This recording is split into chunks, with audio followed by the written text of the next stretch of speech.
सूर्यकोटि समप्रभ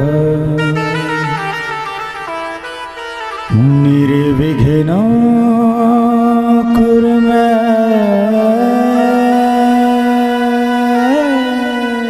देवं सर्वकार्येषु सर्वदा।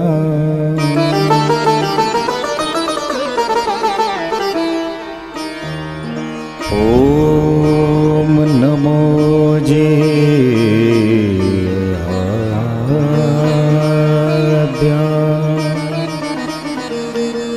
वेद प्रतिपाद्य।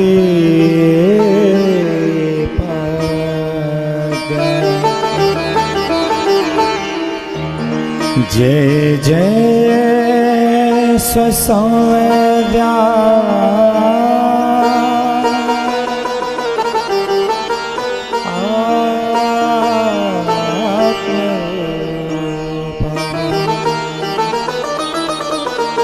दीवा तुझि गणेशु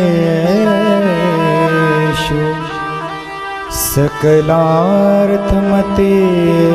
प्रकाशु मने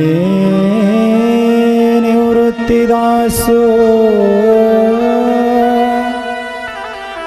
अवधारज।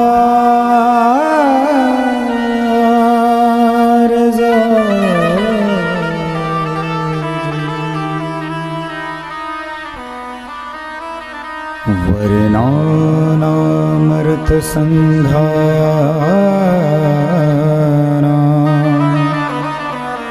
रसानां छन्दसामपि मङ्गलानां च कर्तारो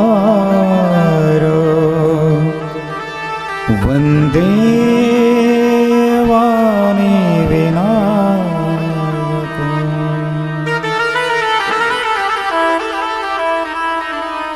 भवानी शंकर वंदे श्रद्धा विश्वासरूपिण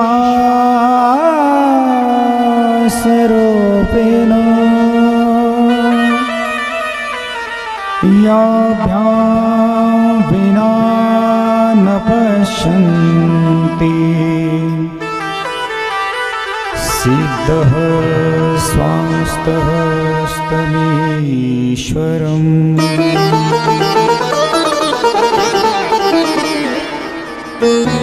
वन्दे बोधमयं नित्यं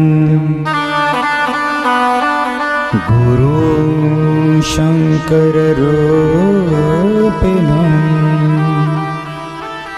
यमाश्रितो हि वक्रोऽपि चन्द्रः सर्वत्र वन्दते।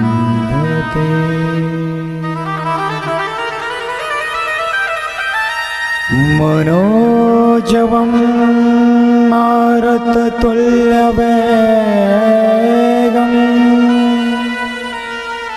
जितेन्द्रियं बुद्धिमतां वरिष्ठं वातात्मजं वानरयोत्तमोख्यं श्रीरामदूतं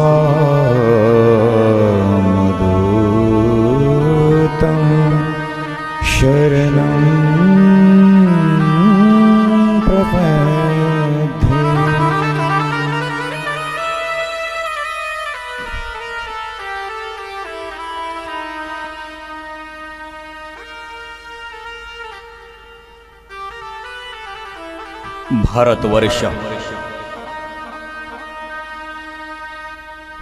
भारतवर्ष म्हणजे संतांच्या पायानं पवित्र झालेला देश. भारतवर्ष म्हणजे ऋषी मुनींच्या तपश्चर्येनं नटून थटून चमकून जगमगून निघालेला देश. भारतवर्ष म्हणजे महापुरांच्या शूरवीरांच्या रक्तानं नाहून निघालेला भारत वर्ष.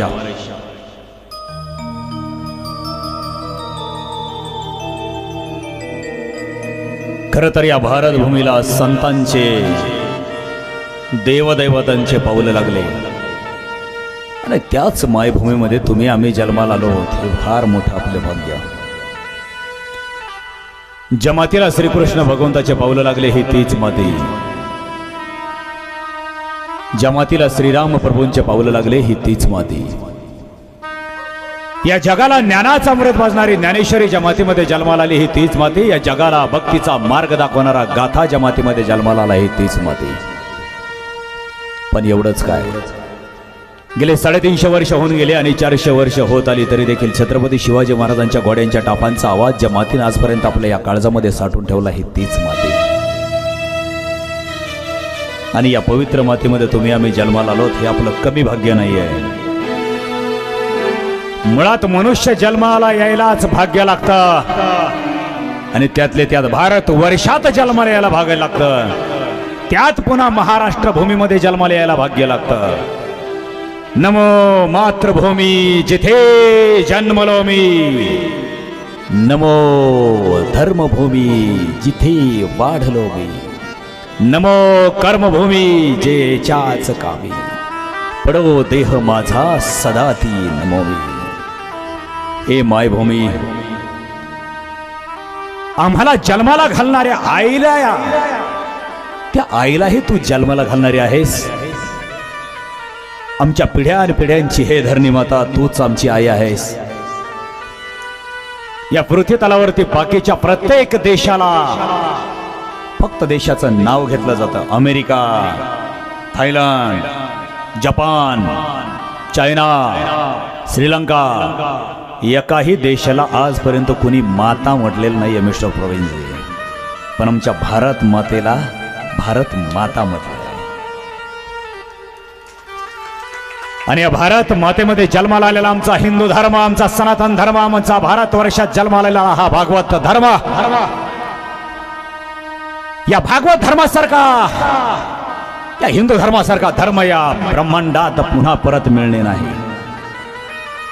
या धर्मात आम्ही जन्माला आलो आहो, कमी भाग्य का आमचे.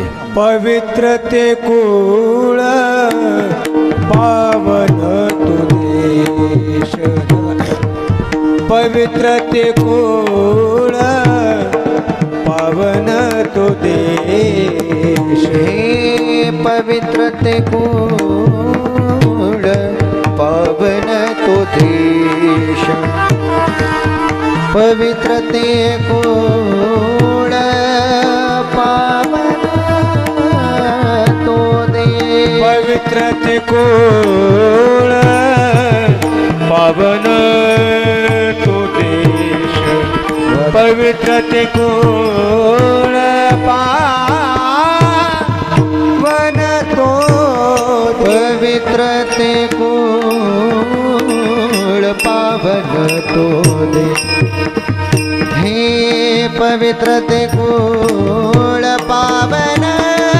तो देश, जेते हरीचे दास जन्म घेती, जेते हरीचे दास जन्म घेती, कर्म धर्म त्यांचा झाला नारायण, कर्म धर्म त्यांचा झाला नारायण, कर्म धर्म त्यांचा झाला नारायण. जेते हरीचे दास जम घेते, जम घेते, जम घेते रा, जम घेते, जम घेते,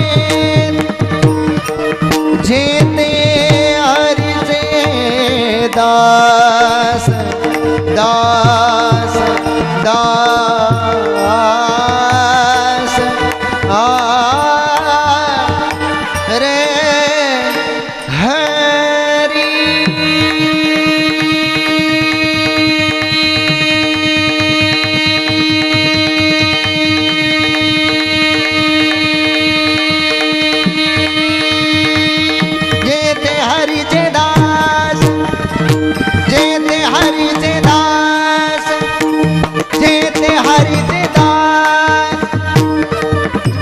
ते हरीचे दास जन्म घेते राम कर्म धर्म त्यांचा झाला नारायण कर्म धर्म त्यांचा झाला नारायण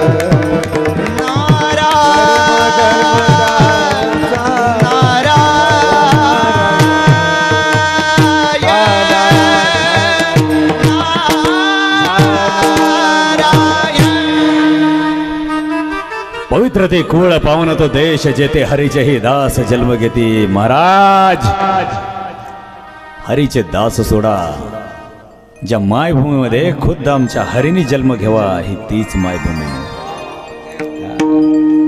आणि आमच्या हिंदू धर्माची, आमच्या भागवत धर्माची, भागवत महाराज खास एक खासियत आहे.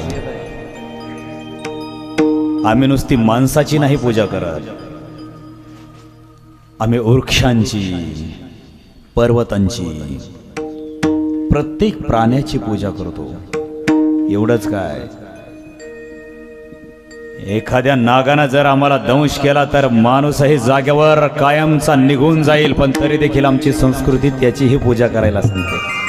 वृक्षवल्ली आभासोय रे वनचरे वृक्षवल्ली आभासोय वनचरे वृक्षवल्ली आमासोदरी वनचरी वृक्षवल्ली आमासोदरी वनचरी पक्षी सुस्वरे आळवे ते वृक्षवल्ली आभासोय वनचरे वृक्षवल्ली आभासोय वनचरे वृक्षवल्ली आमासोदरी वनचरी वृक्षवल्ली आमासोदरी वनचरी.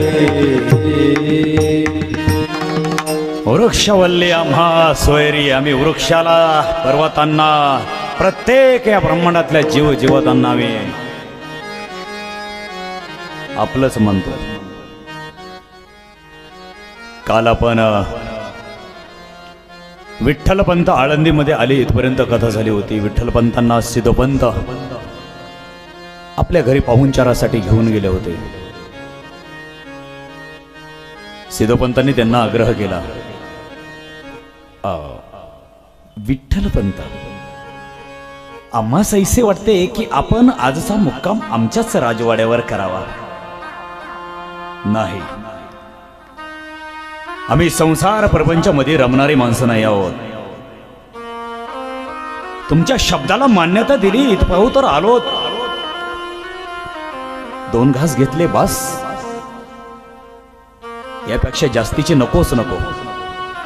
विठ्ठलपंतांनी, नीराबाईंनी खूप आग्रह केला, उमाबाईंनी खूप आग्रह केला. विठ्ठलपंत मात्र थांबले नाहीत. गावं झोपली, इंद्रायणी झोपली, जंगलातली पशु पक्षी झोपली, आळंदी गावातली सगळी माणसं झोपली. सिद्धोपंत झोपले, विठ्ठलपंतही झोपले. परंतु विठ्ठलपंतांच्या नाही, परंतु सिद्धोपंतांच्या मात्र स्वप्नामध्ये पंढरीचे पांडुरंग आले. आणि पंढरीचे पांडुरंग सिद्धोपंतांना स्वप्नात येऊन बोलतात, सिद्धोपंत,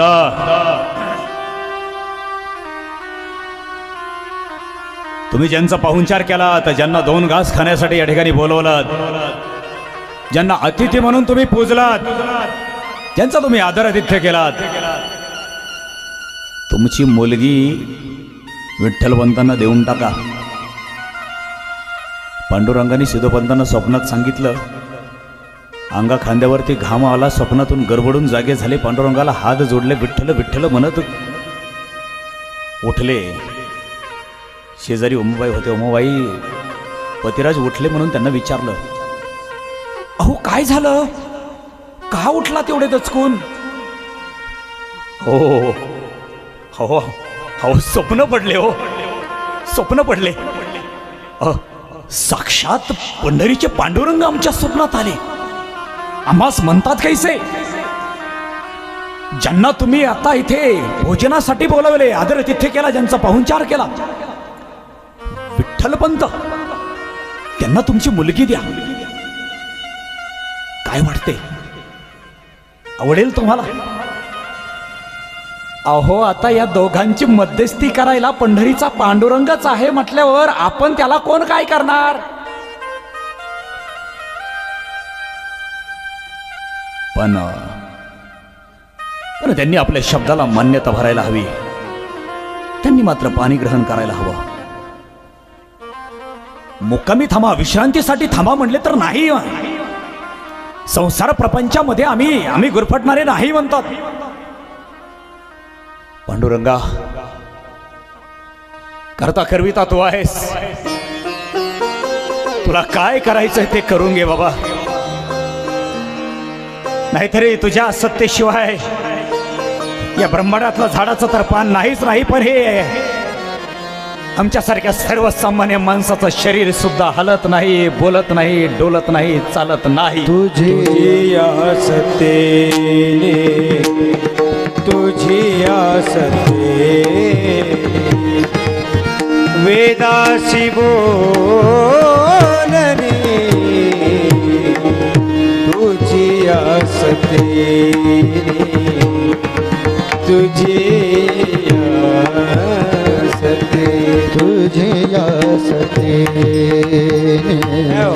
तुझी आसते. जय हो. वेदासे बोलणे, तुझी आसते, तुझी आसते.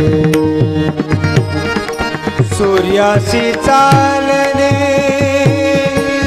तुझिया बळे, सूर्यासी चालणे, तुझिया बळे. ऐसा तू समर्थ, ऐसा तू समर्थ, ब्रह्मांडाचा धनी. ऐसा तू समर्थ, ऐसा तू समर्थ, हे ऐसा तू समर्थ, ऐसा तू समर्थ, ब्रह्मांडाचा धन,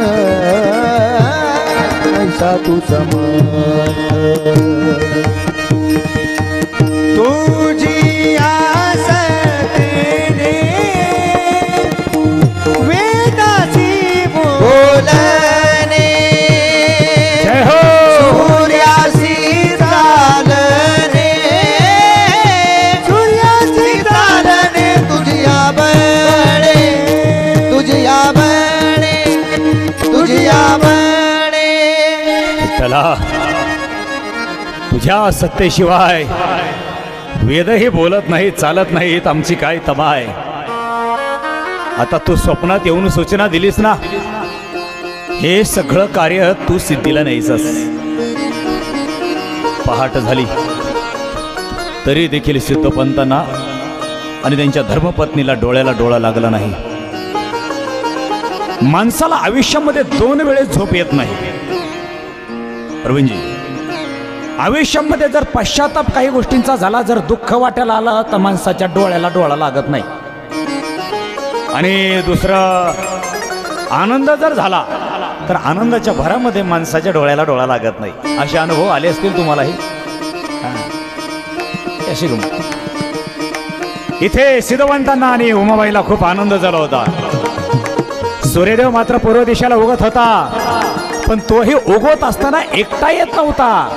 तो सुद्धा भगवा रंग घेऊनच जन्माला येत होता, रोज बी रोज. अगदी भगवान विष्णूने त्याला सूचना दिल्यापासून ते आतापर्यंत तोच भगवा रंग घेऊन सूर्यदेव अजूनही उगतो आहे आणि उगणार आहे. त्याचा रंग बदलू शकत नाही. माणसं रंग बदलतील, सूर्यदेव नाही रंग बदलणार. चिमणी पाखरं कुजबुजू लागली. विठ्ठल पंतांना कधी भेटू आणि कधी नाही असं झालं सिद्धपंतांना. सिद्धपंतांनी पहाटेच्याच वक्ताला इंद्रायणीमध्ये स्नान, सिद्धेश्वराला अंघोळ, देवपूजा आणि विठ्ठलपंत नदीच्या काठावरती तटावरती वेद वाचत होते, ग्रंथ पुराण वाचत होते. काल ज्यांच्या घरी आपण भोजनासाठी गेलो होतो ते आपल्या समोर भेटल्याबरोबर पुन्हा एकदा जय हरी झाला त्यांचा, पुन्हा एकदा रामकृष्ण हरी झाला. विठ्ठलपंतही तटकन उभे राहिले. आदर तिथे म्हणून 2 पावलं त्यांच्या समोर गेले आणि सिद्धोपंतांना बोलायचं होतं, पण कसं बोलावं, कोणत्या शब्दात बोलावं. पण न बोलावं तर विठ्ठलपंत इथून जर त्यांच्या पुढच्या तीर्थयात्रेसाठी जर प्रयास करून गेले निघून, तर मग मात्र अवघड व्हायचं पुन्हा. सिद्धोपंत विठ्ठलपंतांना नम्रतेने म्हणाले, एक महत्वाचे सांगायचे होते. बोला. रात्री आम्हाला एक स्वप्न पडले. अरे वा, मग स्वप्न पडण्यासाठी, स्वप्न सांगण्यासाठी आमच्यापाशी आलात की काय? नाही, तसं नाही, पण आम्हास स्वप्न जरा वेगळेच पडले. विठ्ठलपंतांनी विचारले, काय स्वप्न पडले? सिद्धोपंत म्हणतात, पंढरीच्या पांडुरंगाने आमच्या स्वप्नात येऊन आम्हाला सूचना दिली आहे की आमची मुलगी तुम्हाला द्यावी, आपण तिचे पाणी ग्रहण करावे. विठ्ठलपंतांनी सिद्धोपंतांना खालून वर पाहिलं. वा, पाहुणचार करून गुड न्यूज सांगायची भारी सिस्टीम आहे तुमच्याकडं. ही फॅसिलिटी आम्हाला माहिती नव्हती बरं. नाही, यामुळेच आम्ही शक्यतो कोणाच्या घरी जेवायला जात नाही. पण चला महाराज, तुमचे पावलं आमच्या उमऱ्याला लागू द्या. एकदा आमच्या पावलं उमऱ्याच्या आत गेली की त्या पावलांना उमऱ्याच्या आत कैद करण्याचे चांगले नियोजन आहे तुमचे. पंत, पांडुरंगाने तुम्हाला सांगितलं, आनंद आहे, पण विवाह तर मला करायचा आहे ना. मग त्या पंढरीच्या पांडुरंगाने जर तुमच्या स्वप्नात सांगितलं येऊन, तर त्या पांडुरंगाने माझ्याही स्वप्नात येऊन मला सांगावं. मग बघूया पुढचा निर्णय. आजकाल बऱ्याच जणांना वेगवेगळे स्वप्न पडतात. हो, वर्ष, 2 वर्ष, 3 वर्ष, 6 महिने, पाऊस पडायच्या अगोदर एखाद्या उंच टेकडी जंगलामध्ये कुठेतरी महादेवाची पिंड पुरून ठेवायची आणि नंतर गावात चांगलं ते प्रवीणजी त्याच्यावरती गवत उगल्यानंतर गावात मग खबर सांगायची. ऐकलं का दत्तनगरकर, ते पलीकडे उकांड आहे ना व, त्या उकांड्यामध्ये महादेवाची पिंड आहे असं मला सापान पडलं. हे असे स्वप्न सिस्टमॅटिक नियोजनबद्ध बऱ्याच जणाला पडतात. मग तिथं मंदिर उभा करायचं. मंदिर उभा करू नका असं मला म्हणायचं नाही बरं का. हॅलो, नवीन नवीन मंदिर उभा करू नका असं मला म्हणायचं नाही. पण असं गाव नाही, अशी वाडी नाही, असा तांडा नाही, अशी वस्ती नाही, अशी वाडी नाही की त्या गावात, वस्तीत, वाड्या, तांड्यावरती आमच्या हनुमंतरायाचं 1 गुंठा का होईना पण मंदिर नाही. अरे, नवीन देवस्थान करू नका असं मला म्हणायचं नाही, पण आमच्या हनुमंतरायाचे पडलेल्या मंदिराचा जीर्णोद्धार करावा. अशा डुप्लिकेट स्वप्न हातामध्ये घेऊन काहीतरी नव्यानं राजकारण करण्याला सुरुवात करण्यापेक्षा हे असं काहीतरी नव्यानं करावं, ते जरा बरं राहील. म्हणजे चुकला असेल तर माफ करावं का. हे मात्र चांगलं आहे तुमचं. तुमच्या स्वप्नात पंढरीच्या पांडुरंग येतो काय? विवाह आम्हाला करायचा आहे, त्या पंढरीच्या पांडुरंगाने आमच्या स्वप्नामध्ये येऊन सांगावं. नाही, पांडुरंगाला भेटायला आम्ही तसे जाणार आहोतच. विठ्ठलपंत म्हणाले, जशी तुमची इच्छा. मी जे आमच्या स्वप्नात जे आले, जे आम्ही तुम्हाला सांगितले त्यातले तसबरही चुकीचे नाही. हे जर करता करविता तोच असेल तर ही सूचना देण्यासाठी पंढरीचे पांडुरंग तुमच्या पावतर येतील. दिवस मावळला, निद्रावस्थेमध्ये पुन्हा सगळे गेले आणि विषय पटेल न पटेल विठ्ठलपंतांच्या स्वप्नामध्ये दुसऱ्या दिवशी पांडुरंग गेले आणि पांडुरंगाने नम्रतेने त्यांना सांगितलं, विठ्ठलपंता, वेद पाठांतर आहेत, उपनिषद आहेत, 18 पुराणे आहेत, एवढ्या तुमच्या बुद्धीमध्ये पोथी पुराणे टाकले आहेत.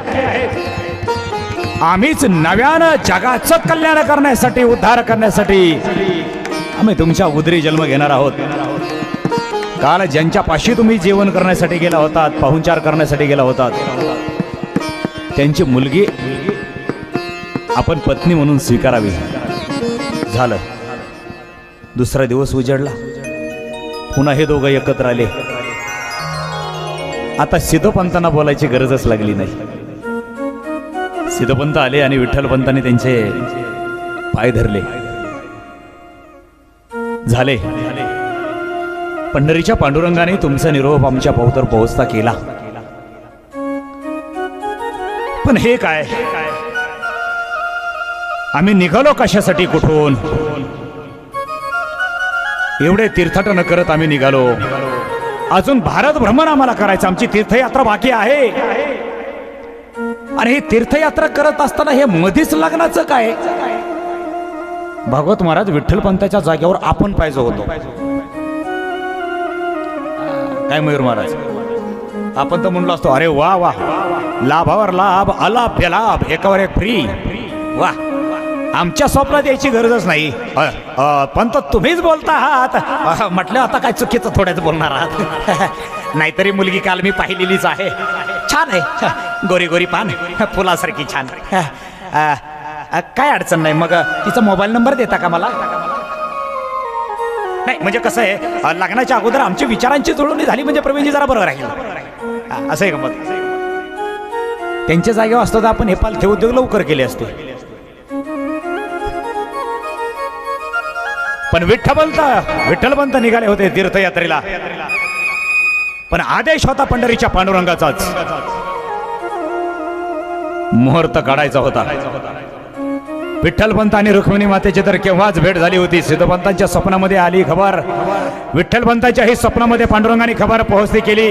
आणि पाणी ग्रहण करण्याची चर्चासत्र मात्र या दोघा तिघांचं सर्वांचं कुटुंब कबिलाचं चालू झालं. आता ते सगळं पाहायचं म्हटल्यानंतर शास्त्री भावाला बोलणं आलेच.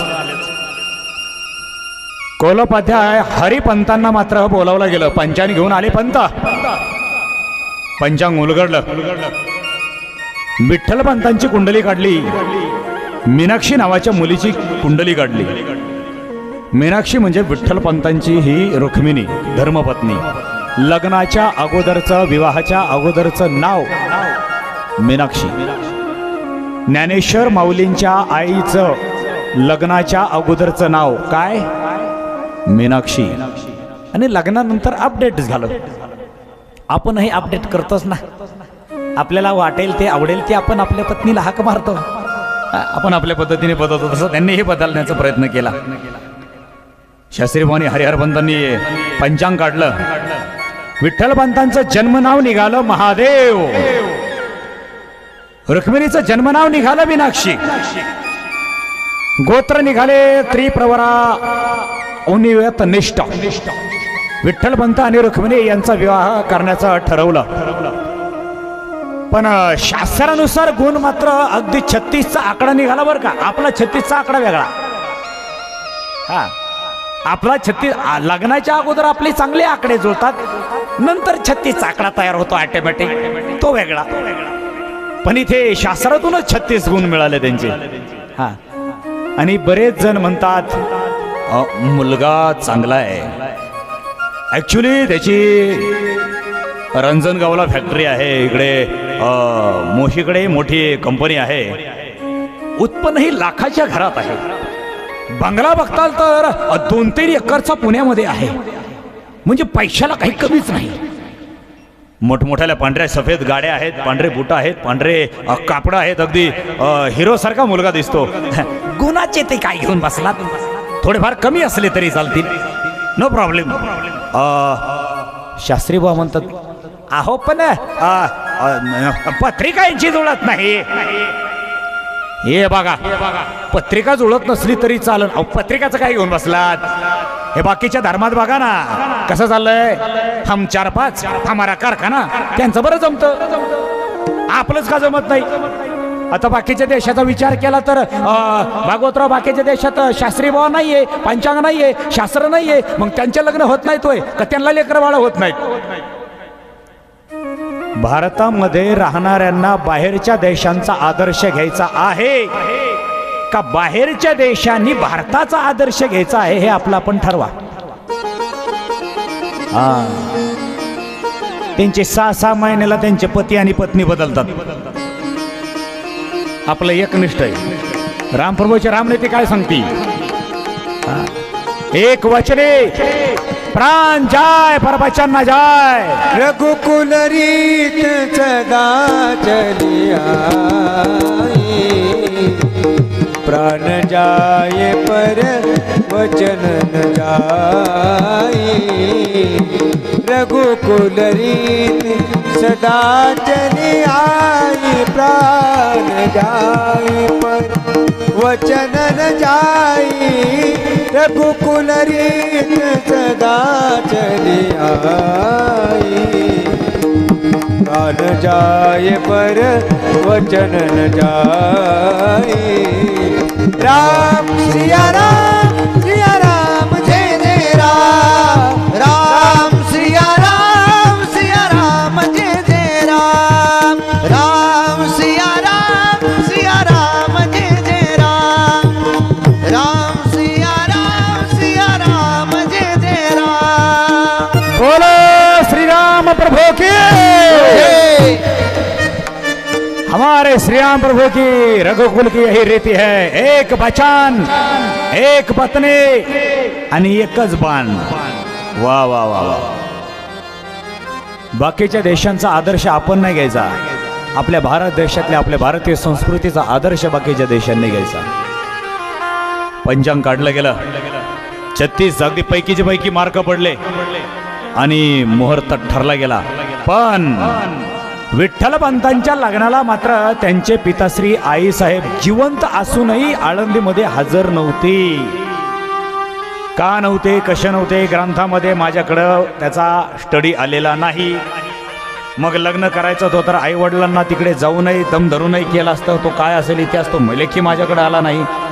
पण विठ्ठलपंतांच्या लग्नासाठी, विवाहासाठी त्यांचे आईवडील हजर नव्हते. मुहूर्त काढला आणि लग्न ठरलं गेलं. सिद्धपंतांनी मात्र आपल्या 24 गावची 24 देशमुखे असलेली, कुलकर्णीपणा असलेल्या सगळ्या गावातील मित्रपरिवार, नाते गोते सगळे काही बोलवले. सगळ्यांना व्हॉट्सअपवर पत्रिका पाठवल्या. सगळ्यांना तांदूळ दिले गेले आणि सोन्यासारखा दिवस उजाडला. कन्यादान. कन्यादान करणं म्हणजे पृथ्वीचं दान करणं. साळंकृत कन्यादान पृथ्वी दानाचे समान, हे असे शास्त्र आपले सांगते. पाणी ग्रहण करायचंय. आपण पृथ्वी तर कोणाला दान करू शकत नाही, कारण ती आपल्या बापाची नाही. त्यामुळं पृथ्वी दान करायचं असेल आणि पृथ्वी दान केल्याचं जर पुण्य आपल्या पदरात पाडून घ्यायचं असेल बरं का ताईसाहेब, तर आपल्याला मुलगी हवी. ज्यांनी मुलगी कन्यादान केली त्यांनी पृथ्वी दान केली. पाहुणे मंडळी सगळे मंडपामध्ये, वराडी मंडळी हजर झाले. तांदूळ आणले ना दत्तारनगरकर तुम्ही, मग तांदूळ वाटा. शास्त्री भावानी माईक हातामध्ये घेतला. शास्त्री भावानी माईक हातात घेतला. चांगली डॉल्बी सिस्टीम लावली होती, डीजे लावला होता. आणि शास्त्री भावानी एक सूचना दिली. पाठीमागे अक्षता पोहोचला का, मामाने पडदा धरावा. नवरीचे मामा, नवरदेवाचे मामा सगळ्यांनी यावं. अक्षता पोहोचला का सगळ्यांना? मग करायचं का या दोघांना सावधान? नाही, आतापर्यंत बेसावध होते, आता यांना सावधान करूया. आणि मग मात्र शास्त्रीवाणी सुरुवात केली. शुभ मंगल सावधान सावधान, शुभ मंगल सावधान. आवाज आवाज. शुभ मंगल सावधान सावधान, शुभ मंगल सावधान. स्वस्ति श्री गणनायक गजमुख जय हो. मोरेश्वर सिद्धित बल्लाळ मुरुडौ विना एकमह चिंतामणी देवरौ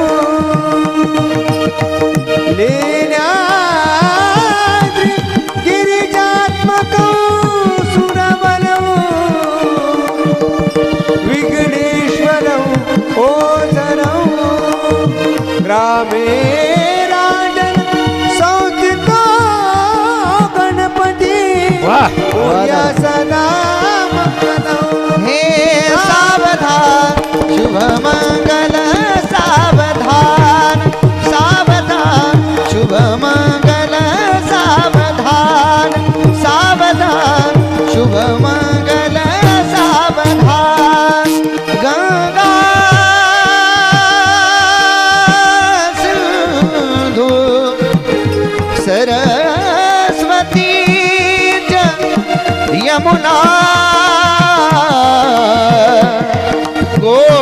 गोदावरी नर्मदा कावेरी शरयू महेंद्र तनया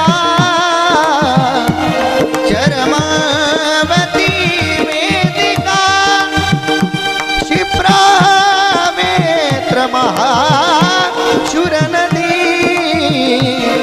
ध्याता गया गणति पूर्णात पूर्ण जले समुद्र सहिता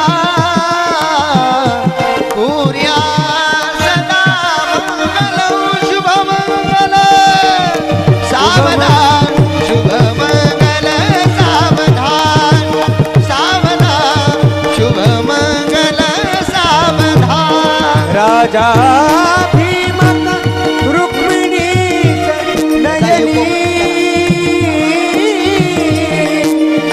देखुनी चिंता करी ही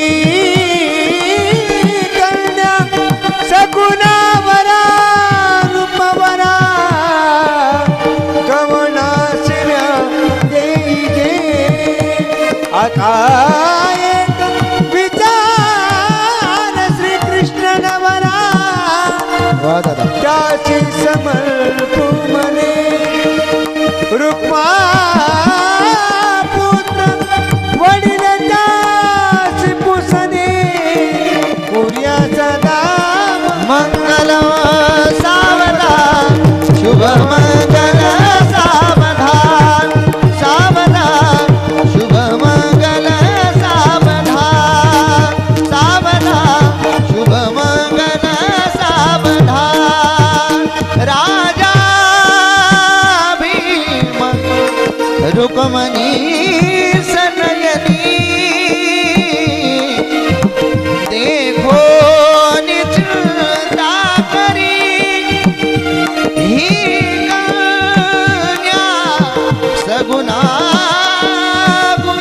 गुणारूपवरा गवना सभी देईजे आता एक विचार श्री कृष्ण नवरा त्यासी सबर भूमने रुक्मी पुत्र वडील तयास हुसने सूर्या सदा मंगल सावधान शुभ मंगल सावधान सावधान शुभ मंगल सावधान सावधान शुभ मंगल सावधान आली लग्न घटी समीप नवरा जय हो मुलिया वाघरा गृहात मधुपर्क पूजन करा अंतरपट केदरा दृष्टा दृष्ट वधूवरान करिता दोघे करावे उभी वादळ बहु करपना न करणे उद्या सदा मंगल हे सावधान शुभ मंगल सावधान सावधान शुभ मंगल सावधान सावधान सद्गुरु नगरात काय वाजत गाजत एक मिनिट आवाज व्यवस्थित करा हा आवाज व्यवस्थित करा सर्वांनी एकदा उठून उभे राहा थोडस पाय पण मोकळे होतील सर्वांचे पावले खेळायचे हा सर्वांनी हा विठ्ठल पंत आणि रुक्मिणीचं लगीन झालंय म्हटल्यावर मग उठा उठा हा कॅमेरा रोल ऍक्शन तर आवाज हॅलो डीजे वाला आवाज आहे असनी जे पावले खेळणार नाही नाचणार नाही त्यांचं लग्नच होणार नाही बरं का आणि ज्यांचं झालंय त्यांनी काय करायचं घरी गेलं तरी इथं नाचवं लागेल मग हॅलो सद्गुरु नगरात काय वाजत गाजत सद्गुरु नगरात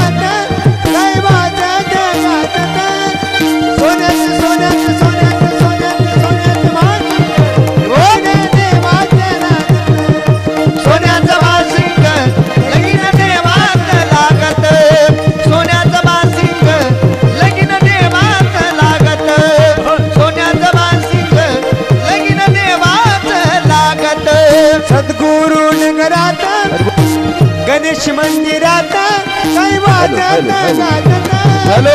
वाजत गाजत सोन्यात सोन्यात सोन्यात सोन्यात सोन्यात भाषिक लगीन देवाचं लगीन देवाचं हे सोन्याचं बासिंग लगीन देवाचं लागत सोन्याचं बासिंग लगीन देवाचं लागत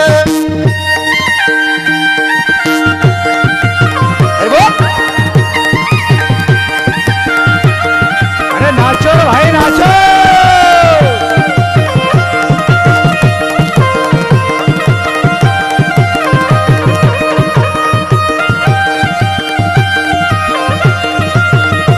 आनंद आनंद आनंद ओ सद्गुरु नगरात काही वाजत गाजत हे सद्गुरु नगरात काही वाजत गाजत गणेश मंदिरात काही वाजत गाजत गणेश मंदिरात काही वाजत गाजत सद्गुरु नगरात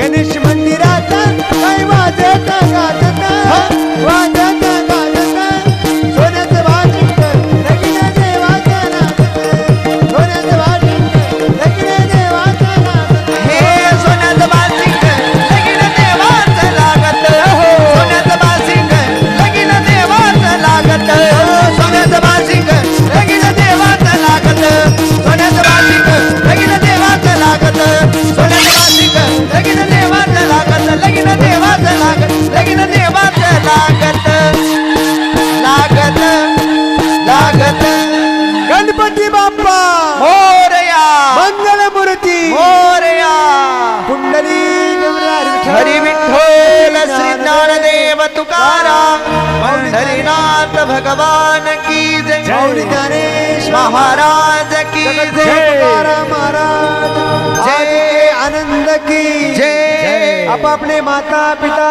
की जय. बसा जय महाकाली.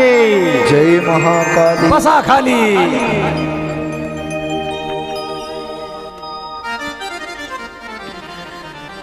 विठ्ठल वंदांचं आणि रुक्मिणी मातेचं लगीन झालं. वाह वेलकम आइए बैठिए विराजिए बसा बसा.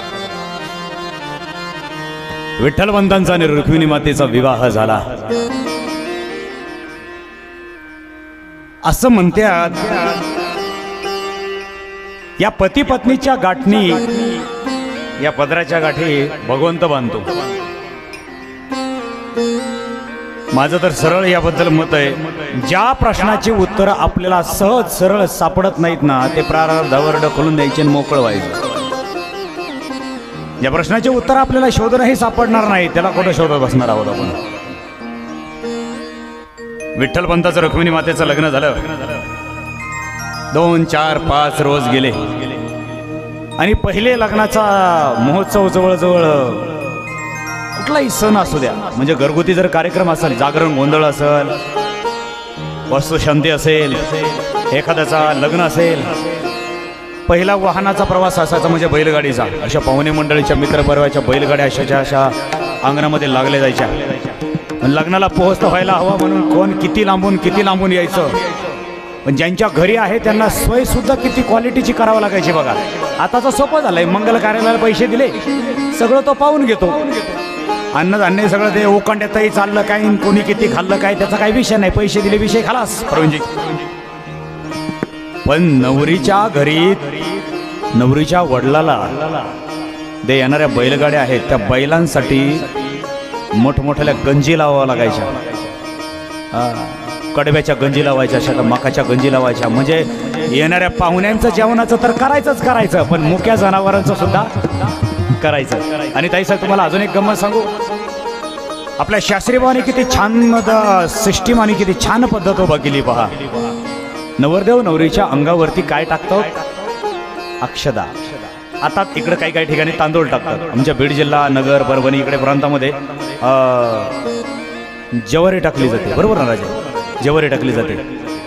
हे का टाकायचं धान्य? हे आता जागेमुळं अनेक पब्लिक एकत्र आल्यामुळे हे मंगल कार्यालयाची उत्पत्ती झाली, तो भाग वेगळा. पण आपल्या जुन्या लोकांचे पूर्वजांचं डोकं पहा किती हुशार. आपले पाहुणेरावळे तर आपल्या मुलीच्या लग्नामध्ये येऊन जेवण करून जाणार यात विषयच नाही. पण लग्न झाल्यानंतर महिनाभर अन्नदान चालायचं तिथं. कुठं? ज्या शेतामध्ये 1 एकर असेल, अर्धा एकर असेल, ज्या एकर रानामध्ये, ज्या शेतामध्ये प्रवीणजी लग्न लावलं जायचं, तिथं काय सांडायचं? अक्षता सांडायचा, ज्वारी सांडायची, तांदूळ सांडायचे. आणि एकदा मंडप निघून गेला, पाहुणे निघून गेले की ते जे सांडलेलं आहे ते खायला कोण यायचं? कोण? पक्षी. पक्षी उतरायचे. खरं तर मला कधीतरी असं वाटतं की मंगल कार्यालयामध्ये हे जे काही व्हायला जात आहे ना, याच्यापेक्षा आपण जर सगळ्याच महाराष्ट्राने, सगळ्या देशाने जर थोडंसं मनावर घेतलं ना, तर मला वाटतं इथं अजून शेतकऱ्याला एक रिसोर्स चांगला पैकी मिळू शकतो. हे अन्नधान्य असं अक्षता म्हणून व्हायला जाण्यापेक्षा मी म्हणतो फुलांच्या पाकळ्या जर नवरदेव नवरीच्या अंगावर टाकलं तर मला वाटतं काही वावगं ठरणार नाही. याने होईल काय माहिती का? बिझनेस शेतकऱ्यांचा वाढेल, फुलांच्या बागा नटल्या जातील, फुलांना मागणी वाढेल आणि शेतकऱ्याच्या घरामध्ये अजून 2 रुपयाचा पैसा जाईल. काय वाटतं तुम्हाला? मग करायची का सुरुवात आपण? अरे सुरुवात दुसरों से रहे, शुरुआत तो अपने से ही करनी पड़ती है. माझं तर ठरलं बाबा, माझं ठरलं. म्हणजे आमच्या लेकराच्या लग्नामध्ये फुलं आम्ही टाकणार. तुम्हाला काय वाटलं? आता का परत लावता का?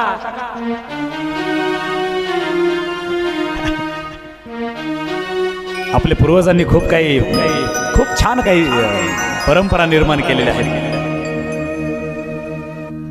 विठ्ठलपंतांच्या विवाहाला काही रोज निघून गेले. नवीन लग्न झालं. आता नवीन लग्न झालं की मग आपल्याकडे पैसा आहे, 4 व्हीलर गाडी आहे, मग आपल्याकडे सिस्टीम आहे, नवरी घेऊन फिरायला जायचं. मग आपण जातो, कुठं जायचं. मग ते खंडाळ्याला, तिकडे महाबळेश्वरला, अजून कुठं काय लांब लांब जातात लोक. उत्तर प्रदेशला वगैरे गारठ्यामध्ये काकड्याला जातात लांब. पण विठ्ठलपंतांच्या आणि रुक्मिणीच्या अंतकरणावरती, मस्तकावरती, बुद्धीवरती वारकरी संप्रदायाचे अध्यात्माचे एक संस्कार झालेले होते. विठ्ठलपंत पत्नीला घेऊन निघाले, पण कुठं? ज्यावेळेस त्यांना जायचं त्यावेळेस त्यांनी आज्ञा मागितली सिद्धोपंतांना, म्हणजे आपल्या सासरेभावांना. एक लक्षात घ्या, आपले सासरेभाऊ असतील, आपल्या सासूबाई असतील, आपल्या आई वडिलांच्या ठिकाणीच असतात बरं ते. हो, आपल्या पत्नीचे ते आई वडील असतात ना, ते आपले पण आई वडीलच असतात, ते आई वडिलाच्या ठाई असतात. पण सासरवाडीत लई येडे घालून जावे बापून इज्जतीचा पंचनामा करू घेऊन येतो. मान पान रुबाब ती आब राहिली पाहिजे. हे पण लिमिट आहे, त्याला एक लिमिट आहे. ज्या काही गोष्टींची एक सिस्टीम दिलेली ती आपण सांभाळली पाहिजे. विठ्ठलपंत वडिलांच्या ठाई सिद्धोपंतांना पाहत होते. सिद्धोपंतांना म्हणाले, उमाबाई आईसाहेबांना म्हणाले, तीर्थयात्रेला निघालो होतो, पुढची राहिलेली तीर्थयात्रा पूर्ण करावी म्हणून आपण सर्वांनी आम्हाला जाण्याची परवानगी द्यावी, आम्हाला तीर्थयात्रा करण्याची, पुढील कार्याची परवानगी द्यावी. परवानगी मागायची गरजच नव्हती, पण तो एक मान सन्मान असतो, मागितला. विठ्ठलपंतांनी परवानगी मागितल्याबरोबर रुक्मिणी मातेला नाही काही कळालं एवढ्या विशेष काही गोष्टी. लेकरू लहानच होतं, रुक्मिणी माता लहानच होत्या. सिद्धोपंत म्हणाले, जावय बापू आपण तीर्थयात्रा करणार, चला चला तुमच्या बरोबर आम्हीही पंढरीच्या पांडुरंगाच्या दर्शनाला यावे म्हणतो. काय कुटुंब ऐकलं ना, चालायचं. मग सिद्धोपंतांनी आपल्या धर्मपत्नीला घेतलं, विठ्ठलपंताच्या धर्मपत्नीला आपल्या बरोबर घेतलं, रुक्मिणी मातेला, आणि चौघही यात्रा करण्यासाठी पुढे निघाले. आळंदीहून पुढे लगेच सासवडच्या पलीकडे असलेलं येळकोट जय मल्हार. अहम वाघ्या सोहम वाघ्या प्रेम नगरवारी वा साबद होनी भजने लागा देव करा कैवारी वारी मल्हारीची वारी मल्हारीची वारी वारी माझ्या मल्हारीची वारी मल्हारीची वारी वारी माझ्या मल्हारीची वारी मल्हारीची वारी वारी माझ्या मल्हारीची वारी मल्हारीची वारी अहम वाघ्या सोहम वाघ्या प्रेम नगरवारी अहम वाघ्या सोहम वाघ्या प्रेम नगरवारी सावध होनी भजनी लागा देव करा कैवारी वारी मल्हारीची वारी मल्हारीची वारी वारी माझ्या मल्हारीची वारी मल्हारीची वारी हो वारी माझ्या मल्हारीची वारी मल्हारीची वारी हे वारी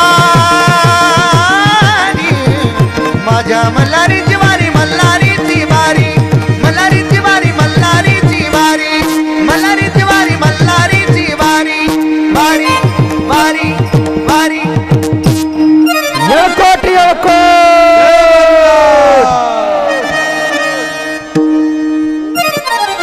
जेजुरीच्या खंडेरायाचं दर्शन सगळ्या कुटुंब कबिलांनी घेतलं आणि पुढील प्रस्थान शनी शिंगणापूर. अरे महादेवाचं दर्शन झालं आणि हा कुटुंब कबिला पुढे प्रस्थान करू लागला पांडुरंगाच्या दरबारात. विठ्ठलपंत आजपर्यंत पंढरपूरला गेले नव्हते. आता या विठ्ठलपंतांची आणि या विठ्ठलांची या जन्मातली पहिली भेट आज होणार होती. विठ्ठलपंत आपल्या कुटुंब कबिलासहित पंढरपूरमध्ये पोहोचले. पण पोहोचले एकटे दुखते नाही. पांडुरंगाची आषाढीची वारी होती. शनी शिंगणापूरचं दर्शन झालं आणि या दिंडी पताकामध्ये हा कुटुंब कबिला मिसळला. त्यांनी मागत चौकशी केली, कुठं चालले? म्हणले पंढरपूरला. अरे वा. मग ते अभंग, टाळ, मृदुंग, विना, चिपळ्या, वा वा वा.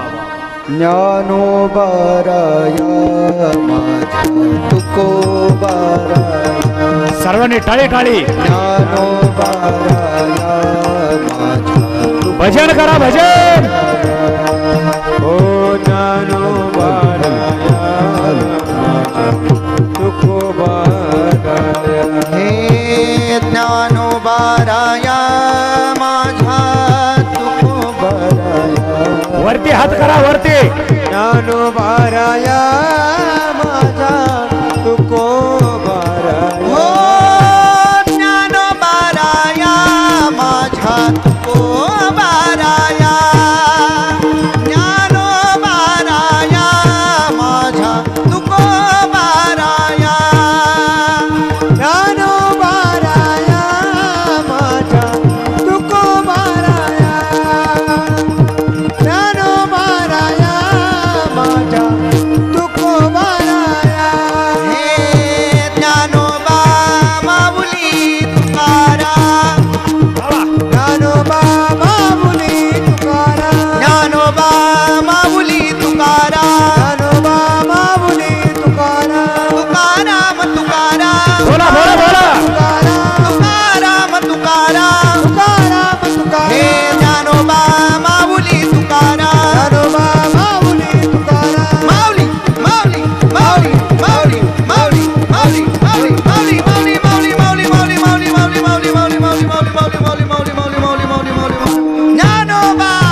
पुंडलिक वर हरी विठ्ठल श्री ज्ञानदेव पंढरीनाथ भगवान माऊली ज्ञानेश्वर जगद्गुरु तुकाराम महाराज सब संतान की बजरंग बली की गणपति बप्पा की हर हर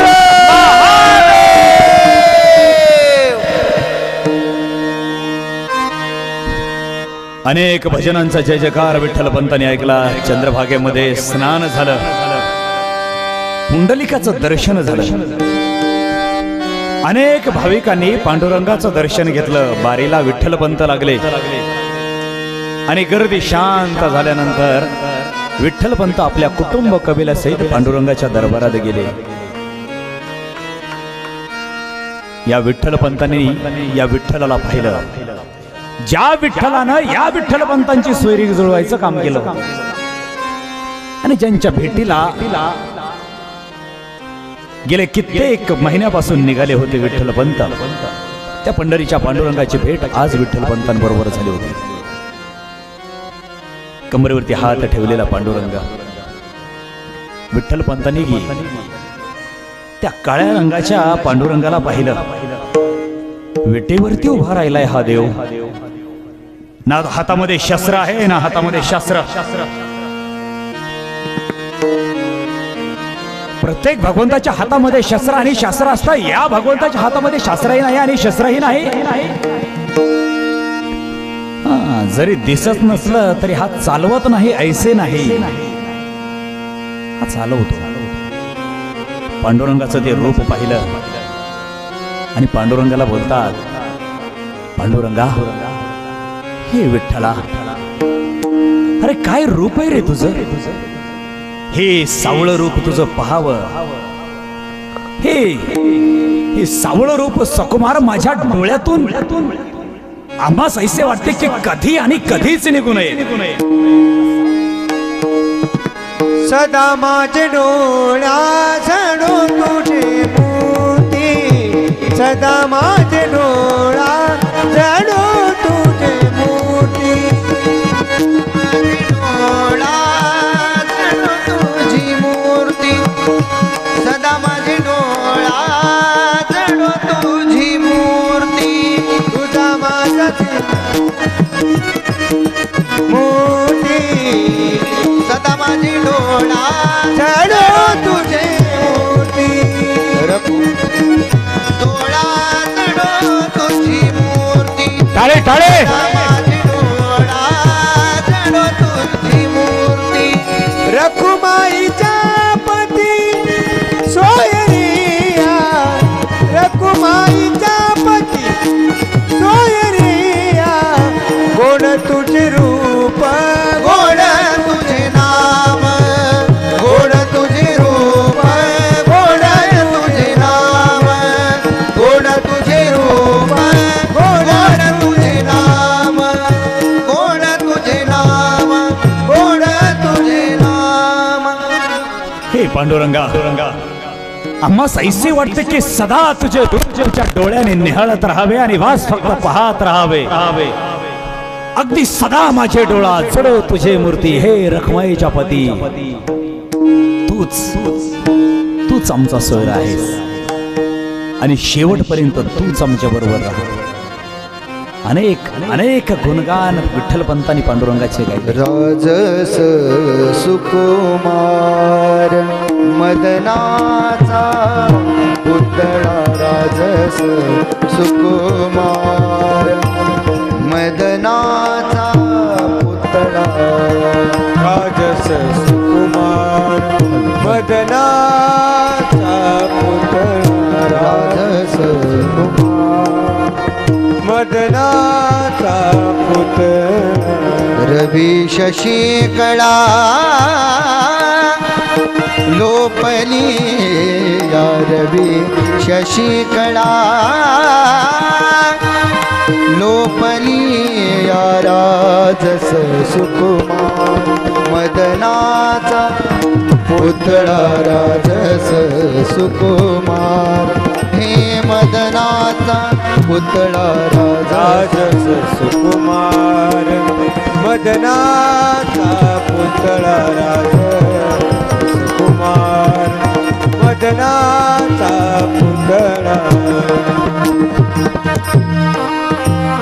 राजा सकुमार मदनाचा पुतळा. अनेक अनेक अभंगवाणीतून आमच्या तुकाराम महाराजांनी पांडुरंगाचं गुणगान गायलं. आमच्या विठ्ठल पंतांनीही पांडुरंगाचं तेच गुणगान गायलं. पंढरीच्या पांडुरंगाचं दर्शन झालं आणि सिद्धपंत जावई बापूंना म्हणतात, जावई बापू आता आळंदीला चलावे म्हणतो. विठ्ठल पंतांनी सासरे बापूड हात जोडले आणि म्हणाले,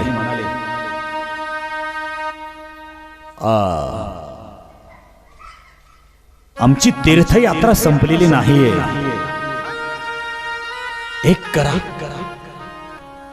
आपण आणि आईसाहेबांना घेऊन जावे आणि आमच्या राणी साहेबांनाही आपण घेऊन जावे. आमच्या धर्मपत्नीलाही घेऊन आपण आळंदीला जावे. बस काही रोजात आम्ही येतोच. आमची तीर्थयात्रा झाली की आम्ही काही रोजात येतो. भरपूर चौघांचं कुटुंब कबिलाचं चर्चासत्र झालं. सिद्धपंत आपल्या धर्मपत्नीला आणि आपल्या चिमुकल्या कन्यारत्नाला घेऊन माघारी निघाले आणि विठ्ठल पंतांनी पुढील तीर्थयात्रा चालू केली. पुढचं तीर्थ ठिकाण मल्लिकार्जुन, व्यंकटाद्री, शिवकांची, विष्णुकांची, रामेश्वर, केरळ, गोकर्ण. नंतर महाराष्ट्रामध्ये पुन्हा आले हर हर महादेव, महाबळेश्वर, अगदी आभाळाला भिडलेला पर्वत आणि त्या उंचच्या उंच थंड हवेच्या ठिकाणावरती महाबळेश्वर, कोटेश्वर. एवढंच करून थांबले नाहीत विठ्ठल पंत, ते सरळ निघाले ते कोल्हापूरला. लक्ष्मी मातेच्या दर्शनासाठी. आई अंबे जगदंबे, जणू आई अंबे जगदंबेला सांगत होते, आई संसार प्रपंचामध्ये आता तुमच्या सर्वांच्या आशीर्वादानं आलोय. या संसार प्रपंचातलं यश आता तुमच्याच आशीर्वादाने आम्हाला मिळावं. कोल्हापूरची लक्ष्मी माता म्हणजे आताचं नवीन तीर्थ ठिकाण नाहीये, हे तेव्हापासून आहे. लक्ष्मी मातेचं दर्शन झालं. नंतर कृष्णाकाठ ओलांडून सरळ विठ्ठलपंत आळंदीमध्ये आले. आळंदीमध्ये काही रोज गेले. विठ्ठलपंत सिद्धपंतांना म्हणतात, आई वडिलांच्या भेटीला आपेगावला जावे म्हणतात. सिद्धपंत म्हणाले, जावय बापू खरंच की? खर तर नवरीनं नवऱ्या घरी राहायला हवं. हा, तुम्ही आम्हाला दोघंही जड झालात ऐसे नाही बरे. चला, तुमच्या पिताश्रीची आणि आमचीही गाठभेट झाली नाही अजून, आम्हीही आपल्या बरोबर येतो. विठ्ठलपंतांनी या तिघांना घेतलं आणि सरळ आपेगावला. आपेगावला येत असताना खबर कळाली आपल्या आईसाहेबांना, गोविंद पंतांना, लेकूर येतंय आणि येताना एकटं नाही तर सुनबाईला घेऊन येतंय. विठ्ठलपंत आई वडिलांना न विचारता, त्यांची परवानगी न घेता सुनबाईला घेऊन आले. त्यांचा इतिहास वेगळा आहे. त्यांनी लक्ष्मी आई वडिलाला न विचारता आणली. ती लक्ष्मी क्वालिटीचीच होती, तेही क्वालिटीचेच होते. आपले मुलं लक्ष्मीला घेऊन येतात आई वडिलांना न सांगता. आपली लक्ष्मी 4 दिवसात पार.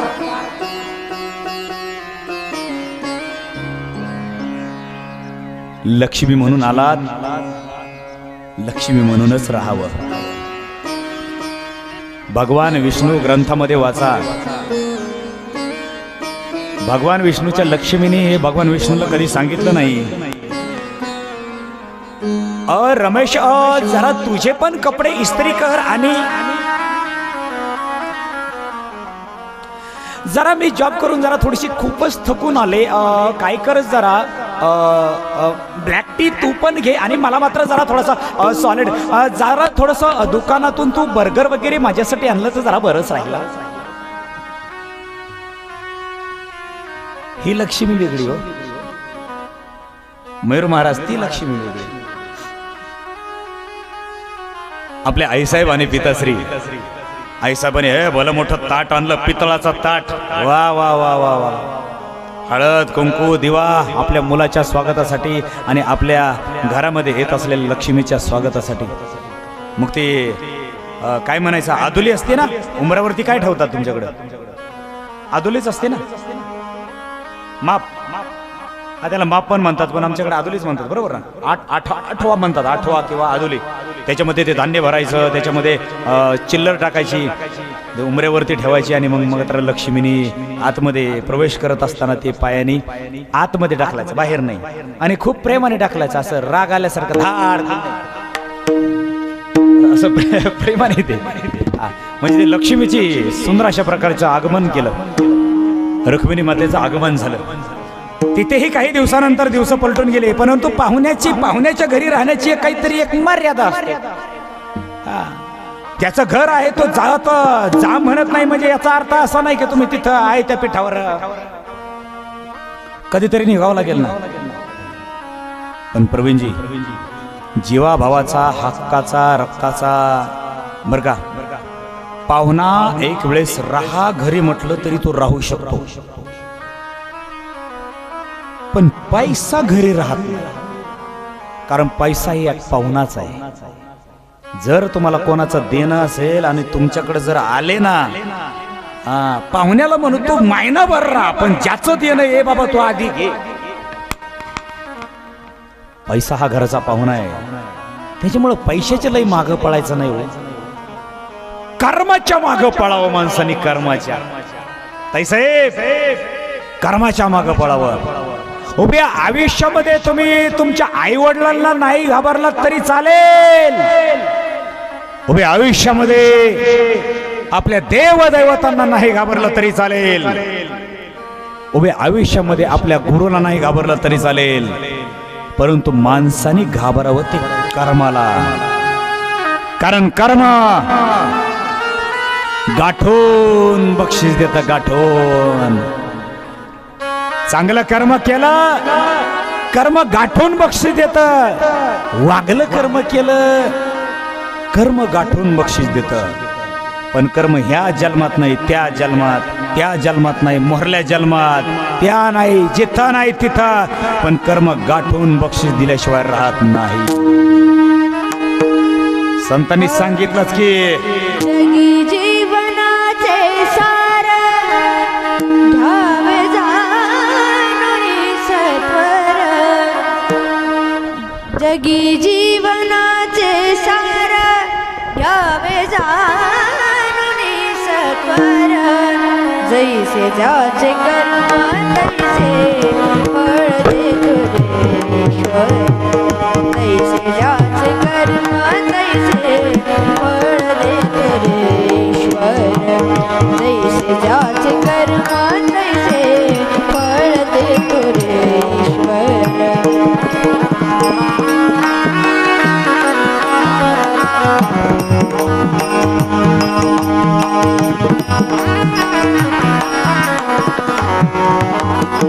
क्षणिक सुखासाठी अपुरा कुणी होतो नीती भ्रष्ट.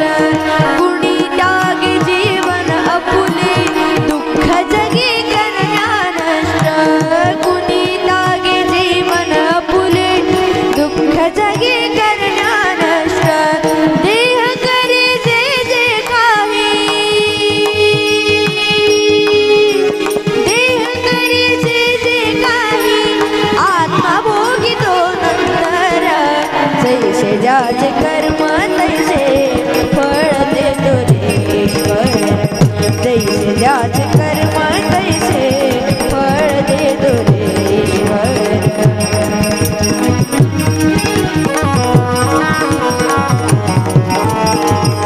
वा वा.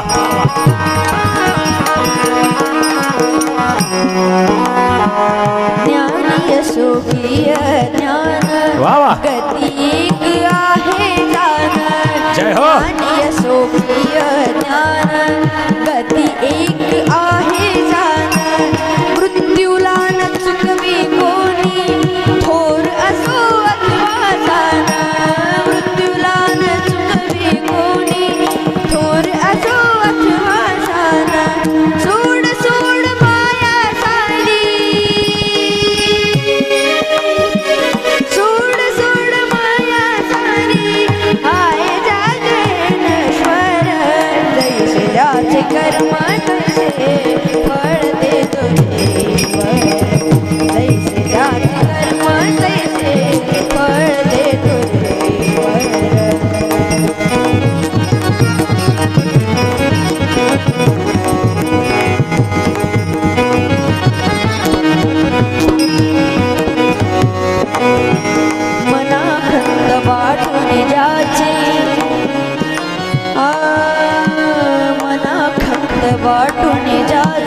शुद्ध होई अंतःकरण मना खंत वाटून जाचे शुद्ध होई अंतःकरण क्षमा करी परमेश्वर द्या जातो दयाला दोषण क्षमा करी परमेश्वर द्या जातो दयाला दोषण अंत पृथ्वीचा बंगाला अंत पृथ्वीचा बघाला युगे चालले झरझर जैसे जाच कर्म तैसे फळ देतो ईश्वर जैसे जाच कर्म तैसे फळ देतो ईश्वर जैसे जाच कर्म तैसे फळ देतो ईश्वर फळ देतो ईश्वर फळ देतो ईश्वर जोरदार जोरदार जोरदार हरिभक्त वरायन साहेबराव महाराज कवडे यांचे चिरंजीव आहेत. कितवीला आहे बाळा तू? 7वीला आहे मुलगा. स्वतः पिताश्री गायक आहेत. गायनाचा कारखाना घरीच आहे, त्याच्यामुळे लेकरं व्हायला जायचं कामच नाही. फक्त त्यांच्यावर ध्यान ठेवलं पाहिजे. नाही तर आजकाल कसं लेकरं जन्माला घालायचे मास्तरच्या ताब्यात द्यायचे. त्यांना म्हणायचं वर्षाची फी किती द्या, 1 लाख रुपये घ्या. पैसे मास्तरच्या हातात दिले म्हणजे पोरग त्यांना उपतच दिलं. घरी आल्यावर लेकरांचा अभ्यास पाहायचा नाही, काही नाही काही नाही काही नाही, कारण पैसे मास्तरला दिले ना. आणि काही काही मास्तर लोक झाले फक्त पगाराचे धनी. विषय खालास. पगार घ्यायचा तुम्ही शिका नाही तर शिकू नाही तसेच मारा, काय घेणं नाही. पहिला काळ होता मास्तरच्या हातामध्ये छडी असायची. आता छडी मास्तरच्या हातात नाही, छडी पोराच्या हातात आली. पहिली एक म्हण होती, छडी वाजे छमछम विद्या येईल. आता मास्तरला म्हणाव तू फक्त पोराच्या अंगाला हात लाव. नाही तुला कराटे चंपनी 7वीचा असताना उचलून उलटा टांगेला मास्तर. तर त्यामुळे त्या गुरुनी सुद्धा विद्यार्थ्याच्या पुढे गुरु गुरु करायचं काय केलंय, बंद करून टाकलंय. लेकरांवर लक्ष द्या, लेकरांवर लक्ष दिलं ना. बाहेर किती बंगला गाडी झुमके कंगना कुछ भी कमाओ, अगर ये अपनी संतति फैल गई तो सब कुछ, सारा संसार पूरी जिंदगी अपनी फैल गई. सगळं गेलंच ना. विषय निघाला म्हणून आवर्जून सांगतो. तुम्ही आम्ही सगळे संसारातले माणसं आहोत. संसारातलं नॉलेज तर खरं मी द्यायला नाही पाहिजे म्हाताऱ्या माणसाने, पण ताईसाहेब महत्वाचा विषय आहे जरा. संसाराला 4 चाकं आहेत, 4. आजच्या कथेतून हे महत्वाचं घरी घेऊन जा. झालं तर दक्षिणा या बदल्यात मला उद्या द्या. 4 टायर आहेत संसारामध्ये. एक मुलाला मुलगी आणि मुलीला मुलगा चांगला लागावा, चांगला भेटावा, हे पहिलं टायर. दुसरं चाक त्यांच्यापासून होणारी संतती अशी गुणवान निघावा. 3 आलेल्या गेलेल्या आणि संसार प्रपंचामध्ये मोजका लागेल एवढा पैसा येत राहावा, जात राहावा, सगळ्यांना टुमटुमीत पैशांनी उपभोग घेत राहावा, लय तंगी होऊ नये. हे 3रं चाक. आणि 4थं तुमच्या कुटुंब कबिलाचं आरोग्य चांगलं पाहिजे, आरोग्य. नाही तर काही काही ठिकाणी आम्हाला पाहायला मिळतं, महाराज सगळे ठणठणीत आहेत, खातेत पेतेत मस्त कुदतेत, सगळं चांगलं आहे बरं का, पैसे बी लय मोठे, तर पोरग बी चांगलंय, पण बायकोनी तिच्या आईला फार मारायचं केलंय. काही काही ठिकाणी म्हणतात महाराज पत्नी चांगली आहे, पती चांगली आहे, पैसाही भरपूर आहे, आरोग्यही चांगलंय, पण वर्ग धाडाचं निघलं नाही. 10वीला गेलं लगेच लफडे करून आलं. 11वी गेलं तर डुलत डुलत बाटली पेत आलं. संतती फेल, विषय खलास. काही ठिकाणी संतती चांगली आहे, नवरा बायको चांगले, आरोग्य चांगलं नाही, पैसा भरपूर आहे, संसार फेल. काही ठिकाणी पैसा भरपूर आहे, पती पत्नी चांगले, मुलं चांगले, पण आरोग्य चांगलं नाही, फेल. तर काही ठिकाणी पैसा नाही, तंगी. पण ज्या संसार प्रपंचामध्ये या 4 गोष्टी आहेत, ज्याला स्वर्ग तुम्ही आम्ही म्हणतो ना, तो स्वर्ग आपल्या उंबरगडाच्या आतच. हे जर सगळं असेल हे सगळं पाहिजे. विठ्ठलपंतांनी सिद्धपंतांनी आतमध्ये एंट्री केल्याबरोबर सगळ्या पाहुणे मंडळींचं आपल्या लेकाचं सुनेचं आईसाहेबांनी पिताश्रींनी स्वागत केलं. दिवसामागून दिवस काही पलटत गेली. मग मात्र सासरेबावांना आणि सासूबाईला निरोप घ्यावा लागला. दोघंही मात्र सिद्धपंत आणि उमाबाई मात्र आळंदीला निघून आल्या. काही महिने आपेगावमध्ये विठ्ठलपंत आणि रुक्मिणी मातेचे गेले. परंतु तापेच्या रोगाने मीराबाई नावाच्या माता माऊलीनं देह टेकवला. आजार झाला.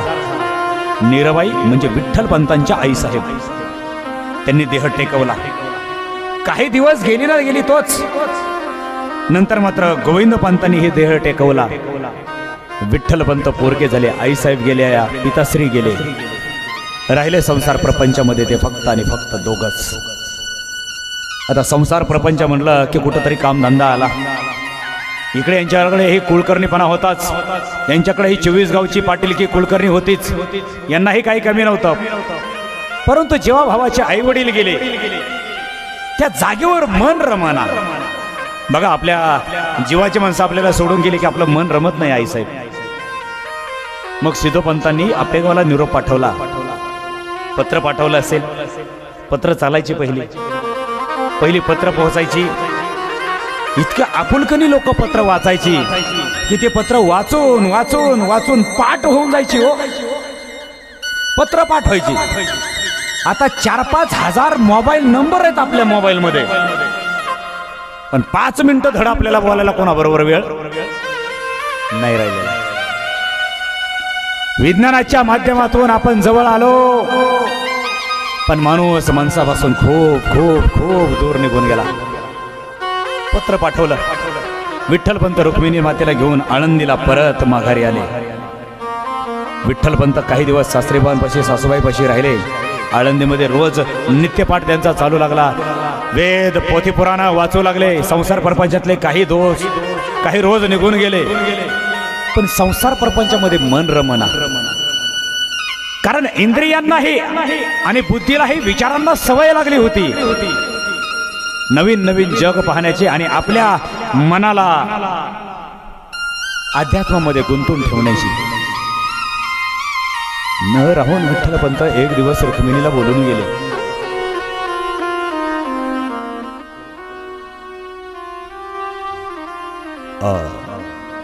रुक्मिणी, या संसार प्रपंचमध्ये आमचे मन लागत नाही. ऐसे वाटते संन्यास घेतलेला बरा. का होतात? आम्ही आपणास काही तकलीफ पोहोचतो आहोत का? आम्ही तुमच्या मनाला अंतकरणाला काही जखमा वेदना देतो आहोत का? नाही रुक्मिणी, तैसे नाही ग. पण का कोणास ठाऊक ऐसे वाटते की आमच्या पावलांनी तीर्थयात्रा करावी. हा संसार प्रपंच आम्हास नको वाटतो. असं एकदा नाही दोनदा नाही, विठ्ठलपंत अनेकदा रुक्मिणीला बोलत होते. त्यांना असंच वाटत होतं की रुक्मिणीने एक दिवस राग वैताग का म्हणावा की जा, तुम्हाला जायचं असेल तर निघून. रुक्मिणी माता बोलत नव्हत्या. दुपार झाली एक दिवस. रुक्मिणी मातेनं आपल्या वडिलांनाही सांगितलं म्हणणं यांचं. सिद्धोपंतांनाही वाईट वाटलं. सिद्धोपंत विठ्ठलपंतांना हात जोडून विनवण्या करू लागले. विठ्ठलपंत, हो जावई बापू,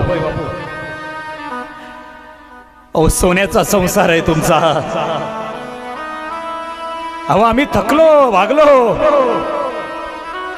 अंगणामध्ये चिमुकले लेकरं खेळावीत, मांडीवरती बसावं. त्या चिमुकल्या लेकरांची आम्ही पापे घ्यावेत, लाडे लाडे बोलावे, त्यांच्याशी खेळावे. आमच्या आयुष्यातलं हे दुसरं बालपण नाही जावई बापू, नाही.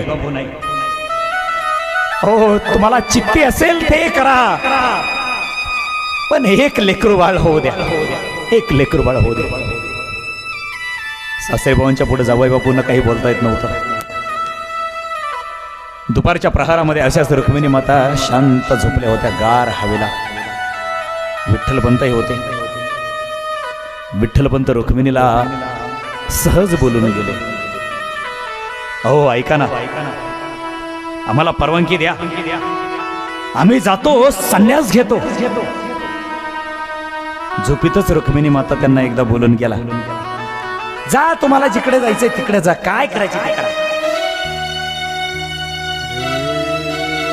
झाडाला कच्ची फळं असतात, एकदा पिकली की ती आपोआप पडतात, त्यांना पाडायची गरज लागत नाही. त्या पडत्या फळाची आज्ञाच जणू यांनी समजली. झोपीत दिलेली परवानगी विठ्ठलपंतांनी लगेच आपलं चंबू गबाळ घेतलं. काय असेल ग्रंथ, 2 कपडे पिशवीमध्ये टाकले आणि रुक्मिणी मातेला काहीच न बोलता फक्त मनातली मनात बोलून निघून गेले, रुक्मिणी क्षमा, क्षमा रुक्मिणी क्षमा, येतो. खरे आहे या संसार प्रपंचामध्ये पडायला नको. या संसारामध्ये दुःख आहे, सुख आहे, पण दुःख आम्ही पाहिलं. दुःख हे भले मोठे पर्वता एवढे, दुःख बांधवणी आहे हा संसार. दुःख बांधवणी आहे हा संसार. दुःख बांधवणे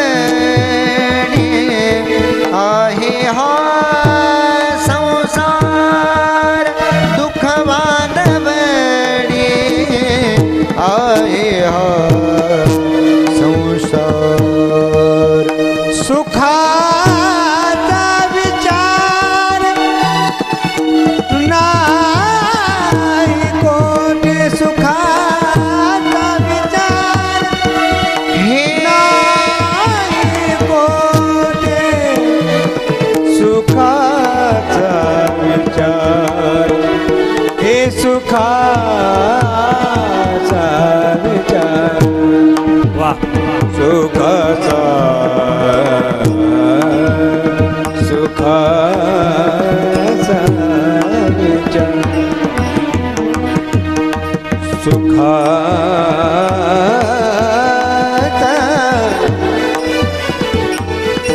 सुखा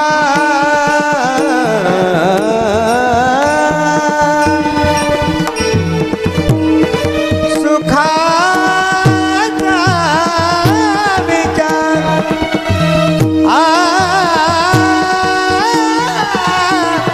सुखाचा विचार नाही कोण. सुखाचा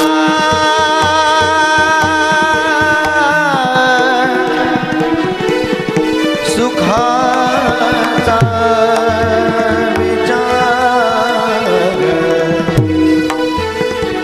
हे सुखाचा विचार नाही कोठे. सुखाचा सुखाचा विचार नाही कोठे, नाही कोठे सुखाचा. हे सुखाचा विचार.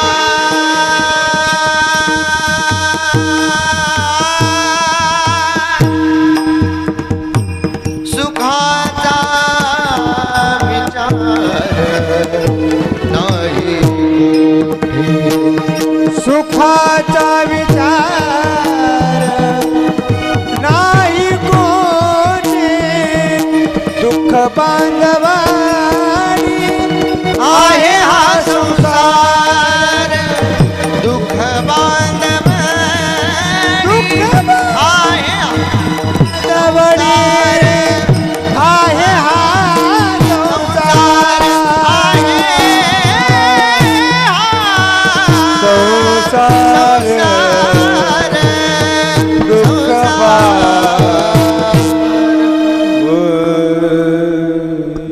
पांडुरंगा या संसार प्रपंचामध्ये दुःख पर्वता एवढा आहे आणि सुख जवापाड हे गवा एवढं तांदळा एवढं एवढ्या सुखासाठी एवढा मोठा दुःखाचा पर्वत ओलांडायचा नाही. पांडुरंगा मला माझ्या पत्नीपासून पीडा नाही वर का पोहोचली पण मन रमत नाही. अखेर संसार पिंजऱ्यातून प्राण पक्षी हा उडाला.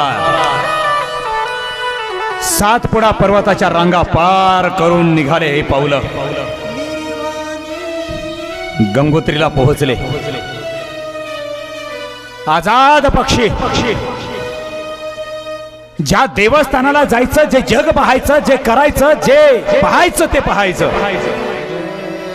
विठ्ठलपंतांना खरा आयुष्याचा अर्थ कळाला होता. विठ्ठलपंतांना काशी विश्वेश्वर नगरीमध्ये जायचं होतं आणि तिथे पोहोचलेच.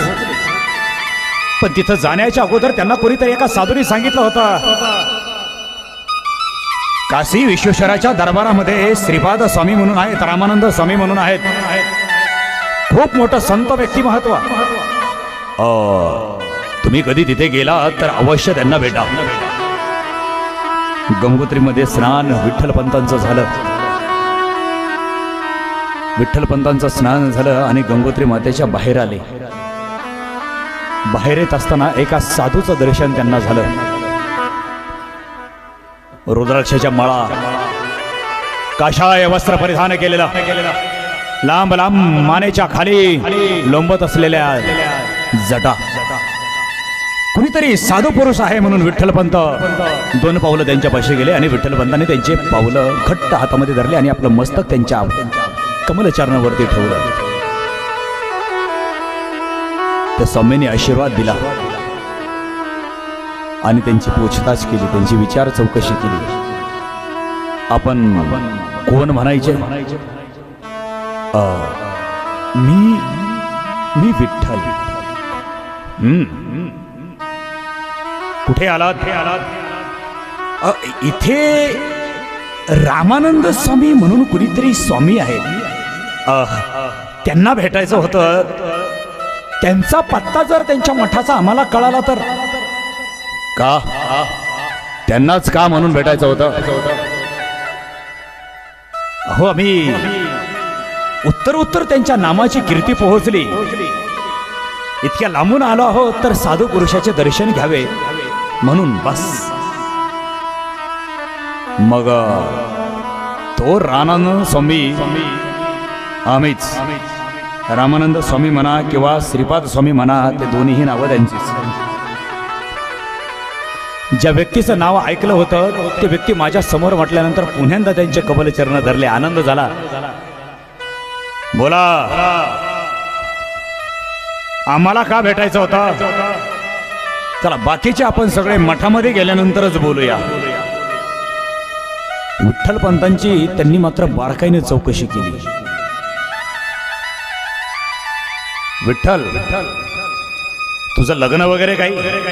छे लग्न वगैरे काही नाही हो. आई गेल्या, आमचे पिताश्री सोडून गेले, पाठीमागे कोणी नाही आम्हाला, म्हणून संन्यासाश्रमामध्ये प्रवेश करावा म्हणतो. वाह, छान. मग तुम्हाला दीक्षा द्यायला आम्हालाही आवडेल. पण खरंच स्वामीजी, आम्ही आपणच ते का खोटे बोलावे? काहीतरी साधायचं असेल तर शब्दांची पलटी करावी लागते. त्या महाभारतामध्ये युद्ध चालू होतं. द्रोणाचार्य काय मरत नव्हते, पण 5 पांडवांची संध्याकाळच्याला बैठक झाली. द्रोणाचार्याला मारायचंय, काय करायचं? गुरुदेव आहे आमचा, गुरुदेव 5 पांडवांचा, कसं मारायचं गुरुदेवांना? सेनानी त्यांचे मामाश्री होते. मामाश्रींनी सांगितलं 5 पांडवांना, जोपर्यंत द्रोणाचार्याच्या हातातला बाण शस्त्र खाली टेकलं जात नाही तोपर्यंत त्यांना मारणं अशक्य. मग त्यांना मारण्यासाठी काय करावं लागेल मामाश्री? आता तुम्ही सांगा. 5 पांडवांना सल्ला मामाश्रीने दिला, अश्वत्थामाला मारावं लागेल. अश्वत्थामाला? गुरुदेवांच्या पुत्राला, म्हणजे आमच्या गुरुबंधूला? नाही मामा हो, तुम्ही आत्ताच म्हणालात ना अश्वत्थामाला मारावं लागेल. भीम, नुसती ताकद आहे रे तुझ्या अंगात, डोकं चालवत जा रे झाला. अश्वत्थामा नावाचा हत्ती नाही का आपल्या फौजेमध्ये? तो अश्वत्थामा नावाचा हत्ती तू मारायचास आणि सगळ्यांनी गदारोळ करायचा, ढोल ताशे बडवत अश्वत्थामा मारा गया, अश्वत्थामा मारा गया. ही बातमी वादळासारखी द्रोणाचार्याच्या कानावर पोहोचली पाहिजे. आणि असंच केलं, सगळ्यांनी आरडाओरडा केला, अश्वत्थामा मर गया, अश्वत्थामा मर गया. द्रोणाचार्याला वाटलं माझ्या मुलाला मारलं, शक्यच नाही. पण एवढ्या गर्दीत मुलाचा कुठं शोध घ्यायचा? शेजारीचा आपला धर्मराज आहे युधिष्ठिर. सारे फौज सगळे खोटं बोलू शकतात, लेकिन ये धर्मराज झूठ नाही बोल सकता. धर्मराजाच्या जवळ गेले आणि कृष्णाने त्याला आधीच सांगितलं होतं रणांगणात गेल्यानंतर काय डायलॉग बोलायचा,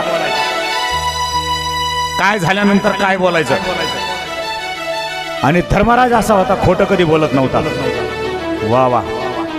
गुरुदेव आले आणि नम्र झाले, हातातलं शस्त्र खाली टाकलं आणि गुरुदेवाने युधिष्ठिराला विचारलं, धर्मराज, सारा ब्रह्मांड झूठ बोल सकता है, लेकिन तुम नहीं झूठ बोल सकते, क्योंकि तुम सत्यवादी हो, सत्य का तुम एक प्रतीक हो. जब तुम जैसे योद्धे रास्ते से चलते भी है तो धर्म के मार्ग निकल आते हैं. हे धर्मराज, मुझे सच बताओ कि मेरा अश्वत्थामा मारा गया? धर्मराजाच्या तोंडून एकच शब्द निघाला, नरोवा. मोठ्यानी आणि हळू आवाजात कुंजरवा. वा वा वा वा वा. ईदभर नाही 1 फूट उंच असा रथ जमिनीपासून चलत होता, धाडकन खाली आला. पण कृष्णाने सांगितलं होतं, तुला खोटं तेवढं बोलल्याशिवाय पर्याय नाही. काही काही ठिकाणी खोटं बोलायला लागलं. विठ्ठल पंतांनी नेमकं इथं हेच केलं, सांगितलं. संन्यासी भगवे वस्त्र त्यांना परिधान केली गेली. महिन्यामागून महिने गेले होती, दिवसामागून दिवस गेले होते, वर्षामागून वर्षे गेली होती. गेलेले जावई बापू परत माघारी येतील, गेलेले आमचे पतिराज माघारी येतील. डोळ्यात तेल घालून रुक्मिणी माता वाट पाहत होत्या. रुक्मिणी माता व्रत वैकल्य करू लागल्या, सिद्धेश्वराच्या दर्शनाला येऊ लागल्या. सिद्धेश्वराला रोज इंद्रायणीच्या पाण्याची अंघोळ होऊ लागली. बेलपत्राचा प्रसाद तिथे वाहू लागला. सिद्धोपंत चिंतेमध्ये सारा कुटुंब चिंतक झाले. रुक्मिणी माता विठ्ठलाला बोलायच्या, महादेवाला सिद्धेश्वराला बोलायच्या, हे देवादिदेव महादेव, आमच्या त्यांना एकदा इथे बोलून घ्या ना. तेवढं सामर्थ्य तुमच्या हाताचं आहे, तेवढं सामर्थ्य तुमच्या हाताचं आहे. आजही आळंदीमध्ये गेल्यानंतर, आमच्या माऊलीच्या मंदिरामध्ये गेल्यानंतर एक पिंपळ आहे. तुमच्या आमच्यासारख्या स्वार्थी असलेल्या माणसाला तो पिंपळ दिसतो, तो लाकडाचा. कारण माऊलीने भिंत चालवली, आता आळंदीकरांनी ती भिंत बांधून घेतली, सिमेंटाच्या ज्या दगडांनी वगैरे बांधून घेतली, मजबूत नाही तर ती भिंत बांधलेली नव्हती. वारकरी यायचे, काय वारकरी डोकं लावतील काय सांगता येणार नाही. त्या भिंतीतली माती कोरायचे, खिशात भरून घरी न्यायचे. कोणी उकांड्यात टाकी, कोणी रानात शिपी, कोणी अंगारा म्हणून लावीन, काय करतील काय सांगता येत नाही. अरे माझ्या माऊलीने भिंत चालवलेली माती घेऊन जाण्यापेक्षा माझ्या माऊलीने जन्माला घातलेली ज्ञानेश्वरी घरी घेऊन जा. अशा स्वार्थी बुद्धीला, तुमच्या आमच्या सारख्या नजरेला तो पिंपळ लाकडाचाच दिसतो, आणि तो जर सोन्याचा दिसला असता तर तुमच्या आमच्या सारख्या स्वार्थी वारकऱ्याने इथं ठेवला नसता. कारण तो पिंपळ कशाचा आहे? जयाची द्वारी सोन्याचा पिंपळ, जयाची द्वारी सोन्याचा पिंपळ जयाची ये द्वारी सोन्याचा पिंपळ जयाची ये द्वारी सोन्याचा पिंपळ जयाची द्वारी सोन्याचा पिंपळ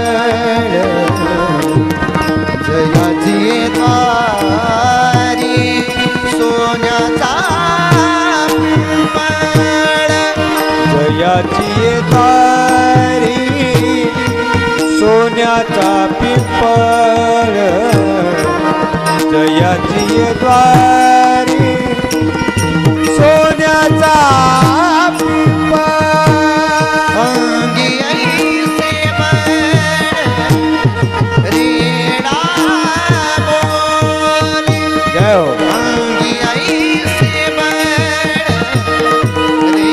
रेणा बोले जय हो रेणा बोले अंगी ऐसे रेणा बोले अंगी ऐसे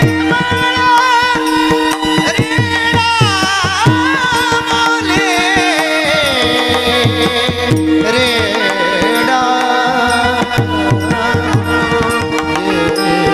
करील ते काय नोहे महाराज करील ते काय नोहे महाराज करील ते काय नोहे महाराज करील ते काय नोहे महाराज करील ते काय नोहे महाराज करील ते काय नोहे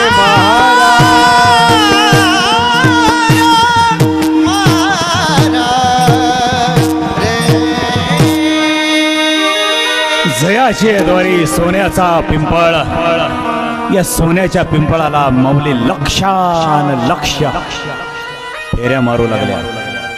तुम्ही दर्शनाला जाताना माऊलीच्या मग आजपासून लक्षाला घ्या, त्या पिंपळाच्या दर्शनाला गेल्यानंतर 7 प्रदक्षिणा मारल्याशिवाय मंदिरातून बाहेर निघायचं नाही. किती प्रदक्षिणा?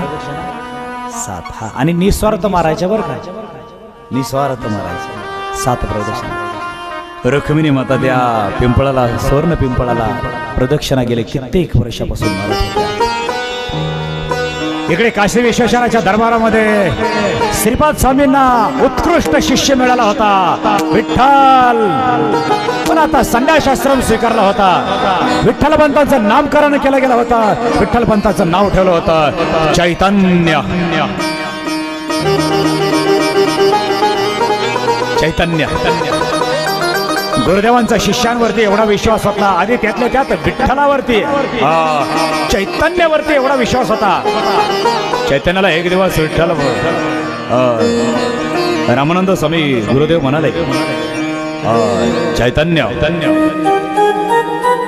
आम्ही जरा तीर्थदानासाठी चाललो आहोत, जरा आपल्या मठाकडे आपण चांगले खाजगीत लक्ष द्यावे.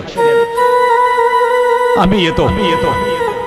कुणीही मठ सहज कोणाच्याही सहज ताब्यात देत नाही. आपल्या प्रायव्हेट गोष्टी अशा कोणी ताब्यात देत नाही. इथे घर करावं लागतं. इथे जे चैतन्याने इथे केलं होतं,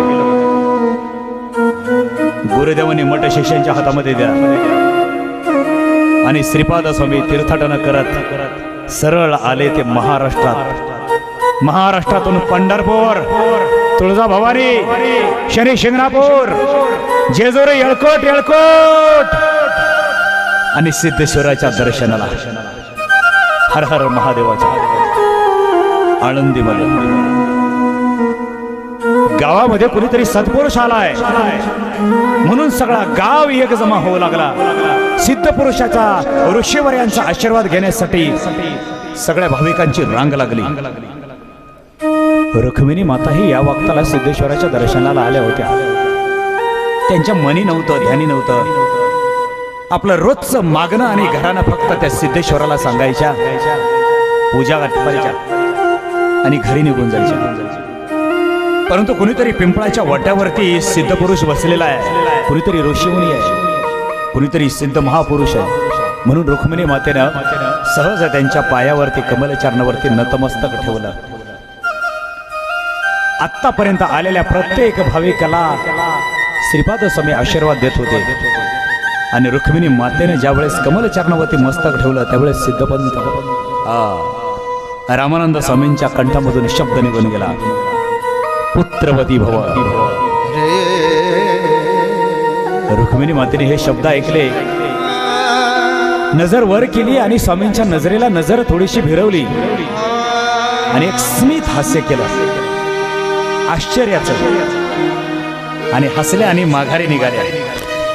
थांबावे हे माऊली, आम्ही आपणास पुत्रवती भव म्हणून आशीर्वाद दिला आणि आपण आमच्या आशीर्वादावरती हसलात. ते का म्हणून? काही नाही स्वामीजी, असंच नाही. तुमच्या हसण्याच्या पाठीमागे नक्कीच काहीतरी रहस्य आहे. माऊलीने आम्हाला सविस्तर सांगावं, कारण श्रीपाद स्वामींनी पण महाभारत ऐकलं होतं, वाचलं होतं. द्रौपदी फक्त एकदाच हसली होती दुर्योधन त्या पाण्यात पडल्यानंतर, आणि काय म्हणाली होती? अंधे का बेटा अंधा. माऊल्यांचं सहज हसणं सुद्धा बहुत खतरनाक होता है. हसण्याच्या पाठीमागचं रहस्य ते माऊल्याचं असू द्या, पुरुषांचं असू द्या. श्रीपाद स्वामींनी विचारलं, माऊली तुम्ही का हसला? स्वामीजी विचारत आहात तर मग सांगतेच. ऐका, आम्ही तुमच्या पायावरती पडलो आणि तुम्ही आम्हाला आशीर्वाद दिलात, पुत्रवती भव.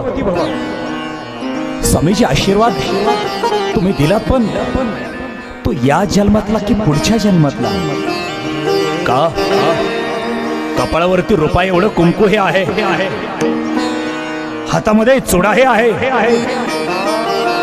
अंगा खांद्यावरती अलंकार आहेत, गळ्यामध्ये मंगळसूत्र हे आहे. मग तुमचे पतिराज जिवंत हो आहेत, जिवंतच आहेत, परंतु गेले कित्येक वर्षे झाले आम्हाला सोडून संन्यासाश्रमामध्ये जातो म्हणून आम्हाला न सांगताच कुठे निघून गेले, काही सांगायला मार्ग नाही. अनेक शोध घेतला हो, पण कुठेही त्यांचा पत्ता लागला नाही, कुठेही पत्ता लागला नाही.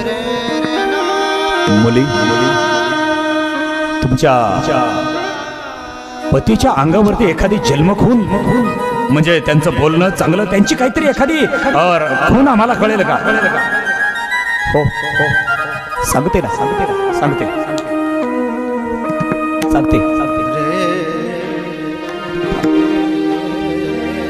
त्यांच्या उजव्या दंडावरती तुळशीच्या पाना एवढं छोटस एक डाग आहे, एक छोटासा. तुमच्या पतीचं नाव काय? विठ्ठल. श्रीपाद स्वामीला लिंक लागली, विठ्ठल. कदाचित आमच्या मठामध्ये आलेला हा चैतन्य हाच तो नसेल. मुली तुझ्या आई वडील कुठे आहेत ना? इथेच घरी आहेत, पण ते गेल्यापासून अन्न त्यांना खाताय आणि ते अन्नाला खाताय तो. मुली काळजी करू नकोस, मला घेऊन चल तुझ्या वडिलांकडे. माऊली पुढे चालू लागली, श्रीपाद स्वामी त्यांच्या पाठीमागे चालू लागले. राजवाड्यात ऋषीवर्यांचा, संत मुनींचं स्वागत केलं गेलं आणि एखादं भरून आलेलं आभाळ कोसळावा तसे सिद्धपंत श्रीपाद स्वामींना सांगत होते, स्वामीजी हो आता आम्ही थकलो, भागलो. एकूण एक चिमुकली आमची कन्या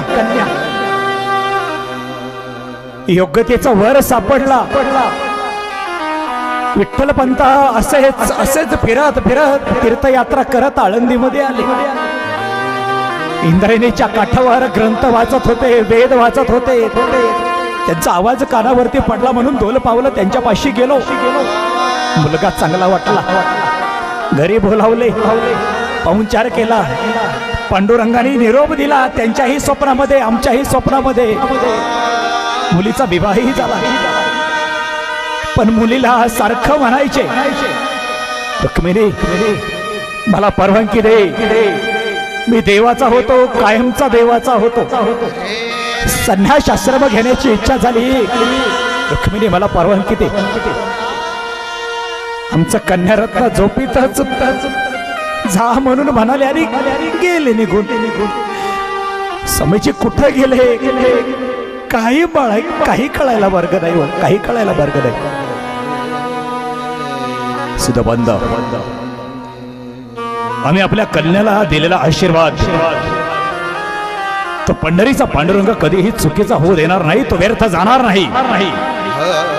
अजूनही आम्ही तुम्हाला तेवढ्याच आत्मविश्वासाने शब्द देतो. आम्ही जर आतापर्यंत केलेली देवाची तपश्चर्या जर त्याच योग्यतेची असेल तर त्या विठ्ठलपंतांना पुन्हा ग्रस्त आश्रमामध्ये यावं लागेल. आनंदाच्या कारंजा या घरावरती उधळत स्वामीजी निघून गेले. आणि यापुढील इतिहास उद्या पाहूया.